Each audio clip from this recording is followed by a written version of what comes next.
खुलुमबाय निउस नायगिरि रायजो राजा नोंथांमोननिसिम आंनि गोसो गोरबोनिफ्राय खुलुमनायखौ जासिहरबाय आरो एडभान्स बैसागु बोथोरनि गोजोन हामलायनायखौ बावहरनाय थाबाय आरो स' आंनि मुङा मनिका हाज'वारि आरो ओमफ्राय आङो फान्थावस्रिनि नाफाथि हाज'वारिनि जाय एक्ट्रेस रल खालामदों बेयाव बिनि बिब' आरो दायो माने एक्ट्रेसा एसे प्रब्लेमनि थाखाय बेयाव नुजाथिफैनो हायाखै आरो स' बिनि साइडनि जानानै आङो बेयाव नुजाथिफैबाय आरो बे मोनसे दिनै भिडिअ एम लादोंमोन ना बैसागुनि बेखौ दिनै माने रिलिज होनाय जाबाय आरो स' बिनिनो मोनसे फिसा सेलेब्रेसन दंमोन आरो स' रायजो राजाफोरखौ बयखौबो अनसायगोन होननानै आसा थाबाय आरो थ' रायजो राजाफोरखौ नायनानै मोजां मोनगोन आरो अनसायगोन होननानै आसा थाबाय आरो स' भिडिअ आरो शुटिं लानायाव गोबां खस्थ' जायो नायनायावल' इजि नुयो खिन्थु बिराद खस्थ' जायो आरो जोंहा आदाया माने गावनो जाय एक्टर रल खालामदों बेनो प्रडिउसार आरो बेनो माने गावनो खरसा खालामनानै गावनो निजेयैनो बे भिडिअखौ बानायदों आरो थ' बिराद खस्थ' जायो आरो थ' बे माने गावनि जेसांखिनि कर्स थांदों बे बाजेटखौ मोनफिनाबो आदाया गावनो गोसो जानानै कालसारखौ माने फोथांना लाखिनो थाखाय गावनो खस्थ' खालामनानै माने आदाया बानायनाय जादों आरो बे भिडिअखौ स' रायजो राजाफोरा अनसायगोन होननानै माने आसा थाबाय आरो मिजिं थाबाय स' बयबो नायबानो जाबाय। गिबियावनो फैबाय थानाय गोदान बोसोर बैसागोनि हामलायनाय साफ्रोमनिसिम बावहरनाय थाबाय। जोंहा दिनै मोनसे फिसा प्रग्राम दङमोन बेनो जाबाय जितु जोंनि मडार्न जुगनि बर' सिख्ला बे बैसागो एलबाम भिडिअखौ जोङो दिनैनि सानाव जितु जों बुंदोंमोन रिलिज होनानै दा जों दिनै रिलिज होनो आखायाव लाबाय बिनिनो एसे फिसा प्रग्राम जों लादों आरो जोंहा 96% आपल'ड जाखाबाय 5 मिनिटसोनि उनावनो नोंथांमोना नुनो मोनसिगोन जोंनि बैसागोनि मडार्न बर' सिख्ला बे बैसागो मिउजिक भिडिअखौ नोंथांमोना नुनो मोनसिगोन। जों बयबो मिथिगौ जोंनि जितु बर' इन्डास्ट्रि बेयाव जितु जों जायफोरा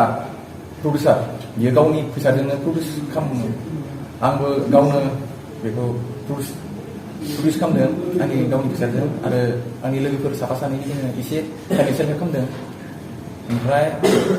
खस्थ'आथ' दंखायो थाखा फैसानि गोबां प्रब्लेम जायो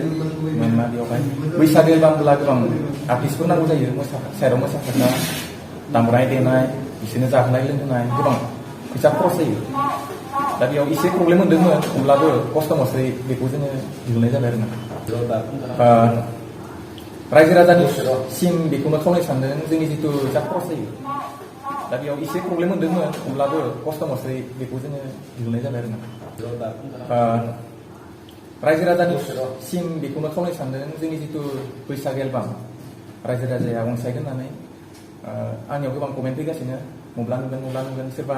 ट्रेलार नायनो आंखौ रायहरदों फुल भिडिअखौनो मानो होआ होननानै दा जोंफ्रा जितु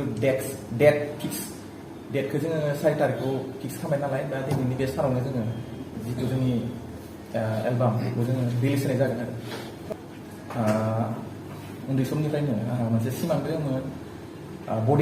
बडि बिल्डार जानायनि आरोना बेखौबो आङो 2019आव माने आङो जिम फार्स्ट लादोंमोन बेनिफ्रायनो आङो नै दासिम 4 बोसोर कन्टिनिउ आं जिमाव हार्डवर्क खालामदों बिनिनो फिथाइ आं मोनदों mister Kumrikata mister Udalguri mister Assam अवान थार्ड बिदिनो नगाव गेलेदों बेयावबो आं देरहानो हादों बेजों लोगोसे आं माने जितु जोंनि हारिमुनि कालसार बेखौ आं लाखिनो लांनो गोसो जायो बिदिनो आङो गावनो लिरनो मोजां मोनो आरोना स्क्रिप्ट मेथाइनि जितु स्क्रिप्ट बेफोरखौ आं लिरो आरो गुबुननो टिउन होनानै बिदि रिलिज खालामनाय जायो बिदिनो आङो मोननैथिंबो हानायमानि सङो आरोना दा नेसनेल लेभेलाव थांनायनि प्लानिं खालामबाय थादों बडि बिल्डिंनि थाखाय दा बिदिनो आं कर्स लानो गुवाहाटियाव थांगोन आरोना नेसनेल लेभेलनि थाखाय आं मिथिनो सानदों बेखौनो जोंना मेन एक्ट्रिस नाफाथि हाज'वारि ओरैनो बिथांनि रियेल नामा जाबाय निजोरा हाज'वारि बिथाङा दा शुटिं खालामनानै साननै फार्स्ट टाइम नालाय शुटिं खालामनायाव गोबां खस्थ' दङ दा बिनि थाखायनो देहाया बेहा लोमजादों आरोना बिनि थाखाय फैनो हायासै आरो आं बिथांनिसिम साबायखर बावदों फार्स्ट टाइम आं बेखौ रिकुवेस्ट खालामनायावनो बिथाङा माने एक्सेप्ट खालामदों आरो आंनि रिकुवेस्टखौ बिथाङा ना खालामाखै आं खालामगोन दे गाबोनबाबो खालामगोन जाबावो आरोना गाबोनबाबो खामायगोन होननानै बुंदों आरो बिदि बुंहरदों आंनियाव आं बिथांखौ हामबाय होनदों आंनि रिकुवेस्ट जिदि प्रडाक्सननिफ्राय हामग्लायनाय बावहरदों आंनि रिकुवेस्टखौ एक्सेप्ट खालामनायनि थाखाय बिनि गेजेरजों आं बेखौनो खावलायनो सानो जोंनि लाइमोनफोर जिथु उथिबोनाय जों मिथिगौ नांगौ बायदि फाइनेन्स बिदि जों गावनो खामायना जों हास'वा बिनि थाखायनो जायफोरा इन्टारेस्टेड ना सोरबाफोर जुदि थाङोब्ला आखाइखौ लावहैयोब्ला हेल्प खालामब्ला माने जोंनि उथिबोनाय लाइमोनफोरा बिदिनो जौगालांनो खाबु मोनगोन बिनि थाखायनो खावलायनो सानदों जोंनि बिटिआर सरकार जायफोरा नट अनलि बिटिआर सरकार जायफोरा एसे थाखा फैसा गोनां बिथांमोना जुदि गोसो जानानै हेल्प